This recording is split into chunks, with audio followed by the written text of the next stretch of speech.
Well, I never got to open for the Rolling Stones, so I'll try to do my best for the President.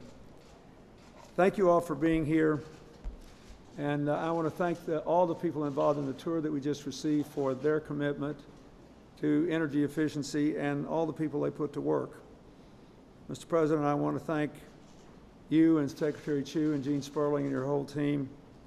Tom Donahue and Randy Weingarten, thank you for joining together today for what you are doing. When the President asked me to work with his Jobs Council on improving energy efficiency in buildings, I think he did it because the Clinton Global Initiative and my own climate change project have been working on these kinds of things for several years now. And I believe as strongly as I can say that this is good business, creates jobs, makes us more energy independent, and helps to fight climate change. It's the nearest thing we've got to a free lunch in a tough economy, because all of the savings can be paid back within a reasonable amount of time. I mean, all the cost of the construction through lower utility bills. So we've been working on that. And the President has an announcement to make about that today. I just want to say how grateful I am to Rich Trumka and the AFL-CIO and to Randy Weingarten for the work that the labor has done in putting up some of the pension funds from California and some other funds they have to actually invest their own money, gambling that they can get a reasonable return and putting people to work. And I appreciate the support that Tom has given to this, because there are a lot of construction firms that are going to lose really skilled, gifted workers if they can't find something to do, because there is not a big demand for new buildings today. And therefore, the best opportunity to preserve and rebuild this sector is through greater energy efficiency. I want to thank all the people who have been involved in this. And, Mr. President, I just want to say how grateful I am for the meeting we just attended. The President's Jobs Council and Economic Team have put together a meeting that we were just present at. There were nearly 50 people there. And he'll tell you what they said they would do. But I hate to sound like a broken record. We could create an almost unlimited number of jobs out of this, even in this lousy economy, even with all this embedded mortgage crisis, if we can work out the financing. And I am grateful to be able to support this, to offer the continued effort of our climate change project and the Clinton Global Initiative to help the partners we have that are involved in this and anybody else that wants it. But I'm especially grateful that the President didn't let this fall through the cracks. You know, that I haven't been in that job for a long time, and I'm getting older, but I have some memory left. And 1,000 people ask you to do 1,000 things. And one of the tests of whether things work out or not, since you can't do all 1,000, is whether you can actually set up a process to do things and follow up. And I am full of gratitude and praise, Mr. President, for you and your whole team. And not just for your commitment to green energy, but for your commitment to energy efficiency, which gives you, on buildings like this, averages 7,000 jobs for every $1 billion invested. By far the greatest bang for the buck of any available investment I know. So thank you, Tom. Thank you, Ricky and Randy. And Mr. President, thanks for giving me a chance to work on this. Thank you. Well, good morning, everybody. I want to, first of all, thank Randy and Tom for their participation. And I am thrilled that President Clinton has been willing to take this on. As he pointed out, partly thanks to me, he's home alone too often. And this has been a passion for him for quite some time. So I am very grateful for his involvement. I thank everybody at Transwestern and all the folks who are participating here for giving us this remarkable tour. There are the equivalent of 250 full-time workers as a consequence of the project that's taking place here. It is a win for the business owners. It is a win for the tenants of this building. It is a win for the construction workers who are participating, and for the property manager that's doing such a great job. So this is a great example of what's possible. As president, my most pressing challenge is doing everything I can every single day to get this economy growing faster and create more jobs. This morning, we learned that our economy added another 140,000 private sector jobs in November. The unemployment rate went down. And despite some strong headwinds this year, the American economy has now created in the private sector jobs for the past 21 months in a row. That's nearly 3 million new jobs in all, and more than 500,000 over the last 4 months. So we need to keep that growth going. Right now, that means Congress needs to extend the payroll tax cut for working Americans for another year. Congress needs to renew unemployment insurance for Americans who are still out there pounding the pavement looking for work. Failure to take either of these steps would be a significant blow to our economy. It would take money out of the pocket of Americans who are most likely to spend it, and it would harm small businesses that depend on the spending. It would be a bad idea. I think it's worth noting, by the way, I noticed that some folks on the other side have been quoting President Clinton about it's a bad idea to raise taxes during tough economic times. That's precisely why I've sought to extend the payroll tax this year and next year. It doesn't mean that we lock in tax cuts for the wealthiest Americans. I don't think President Clinton's been on board for that for perpetuity, but just thought that might be worth mentioning. That's why it's so disappointing last night, by the way, that Senate Republicans voted to block that payroll tax cut.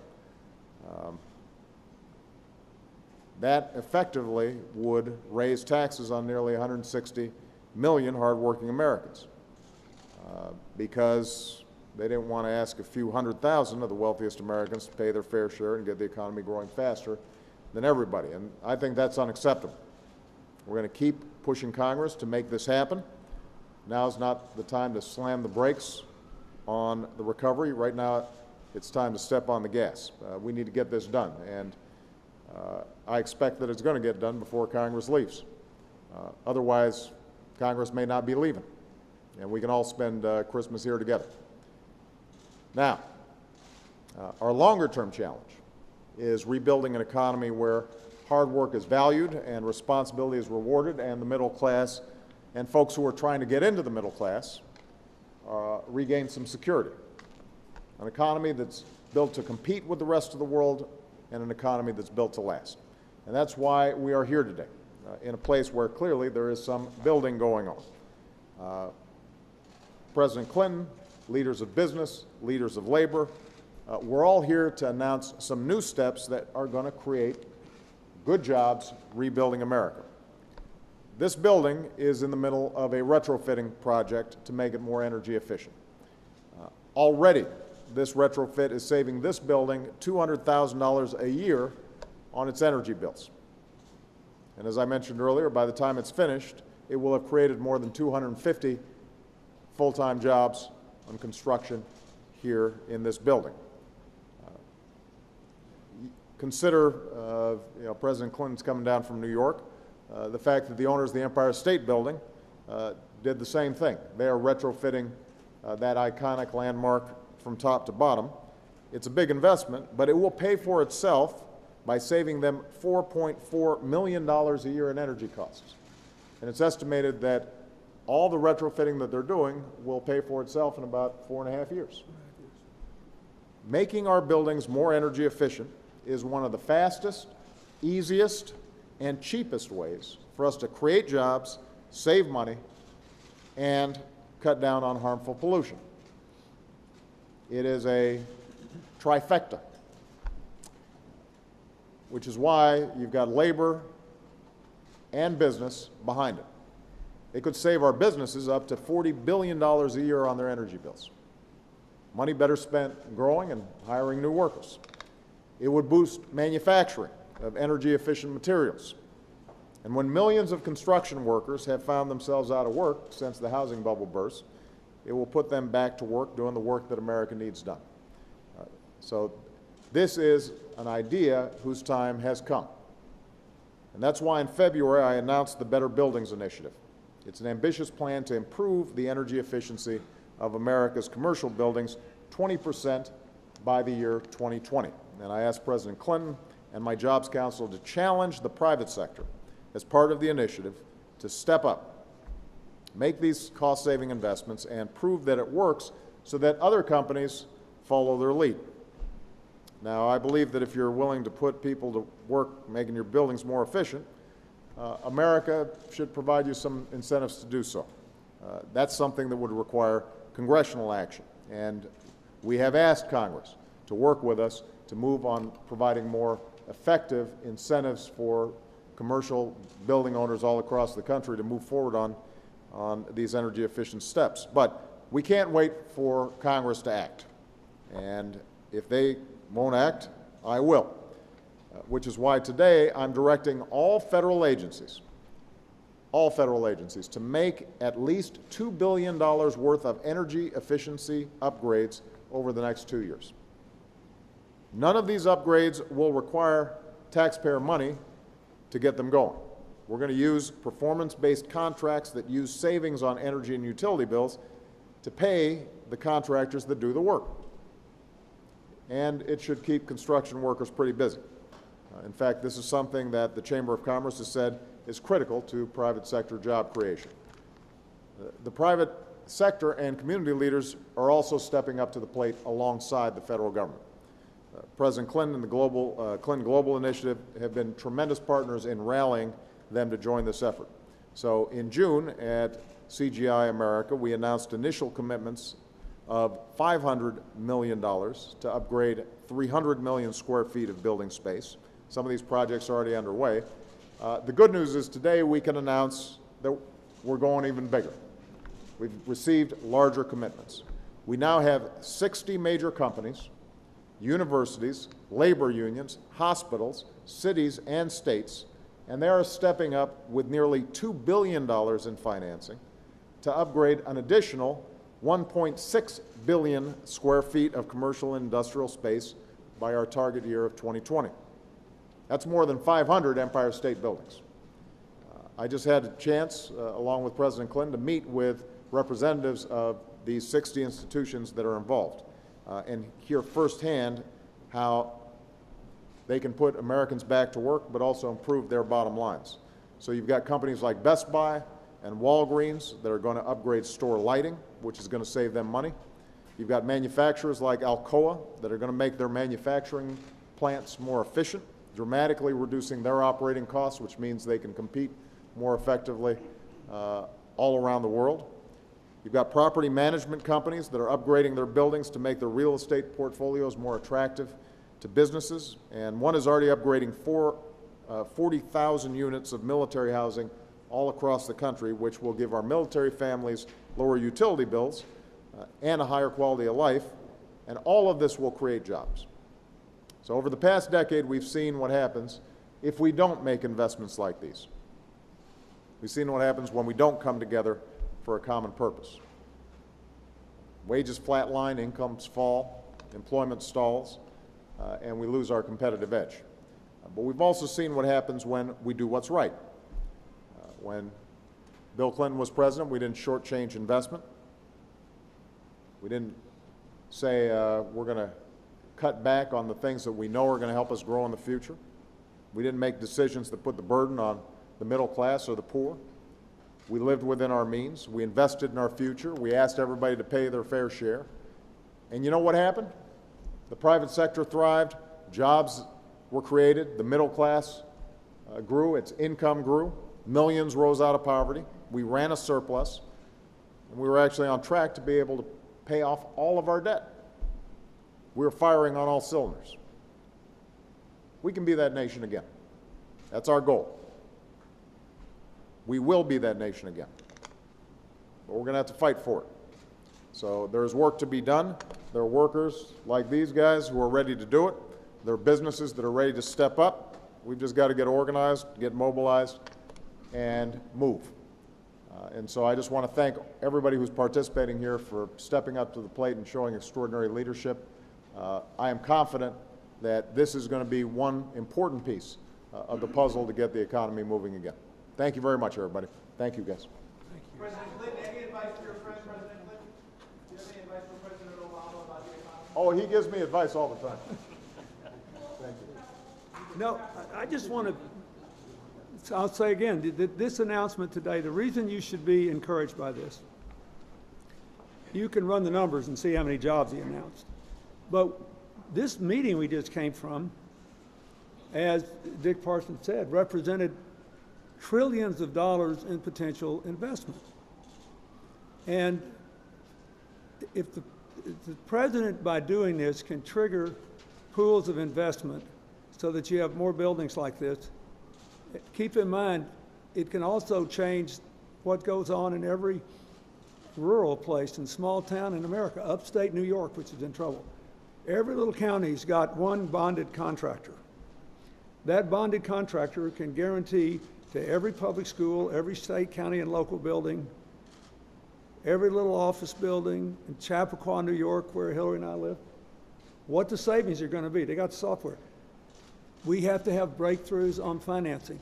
That's really the long-term potential significance of what the president announced today, and the fact that he did something that only a president can do. He got all these people together, and then to have the AFL-CIO and the AFT and others sort of lead the way in saying, we will put our members' pensions into this because we can get a good return. It's a stable return. So we'll put our current members to work and other working people to work and get a return on the pension. This is a big deal. That's the significance of this. This announcement the president made today is the jobs that you can multiply 7,000 times a billion, but it's potentially, literally, 50, 70, 80 times that because of who's involved. Thanks, guys.